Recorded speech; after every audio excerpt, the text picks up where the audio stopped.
ताज्या बातम्या विचार नव्हे त्यासाठी सचोटी न्यूज चॅनल बघायलाच हवे। ज्ञान मनोरंजन संस्कार देणारे चॅनल सचोटीला सबस्क्राइब करा, बेल आयकॉनचे बटन दाबा, सोबत शेअर करायला विसरू नका।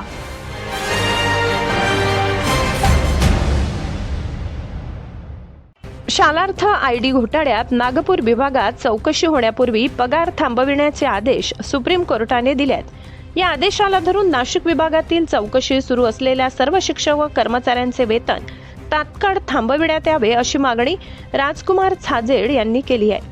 नाशिक गुन्हा अन्वेषण विभागाचे पीआय श्री रामदास शेळके यांनी 1500 जणांची यादी UIDला पाठवून गुन्हा दाखल करण्याची विनंती केली आहे। एकट्या नितीन उपासणीने 1000 शालार्थ आयडी बोगस केल्याचे मान्य केले। यात उपासणी रामचंद्र जाधव, नितीन बच्छाव, बीबी चव्हाण, किरण कुवर यांची यादी मोठी आहे।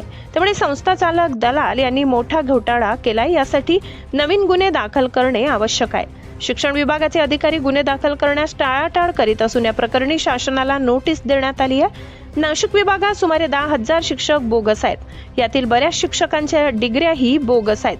त्यामुळे नाशिक विभागासाठी स्वतंत्र SIT स्थापन करावी अशी मागणी करण्यात आली आहे। ताज्या बातम्या विचार नव्हे त्यासाठी सचोटी न्यूज चॅनल बघायलाच हवे। ज्ञान मनोरंजन संस्कार देणारे चॅनल सचोटीला सबस्क्राइब करा, बेल आयकॉनचे बटन दाबा, सोबत शेअर करायला विसरू नका।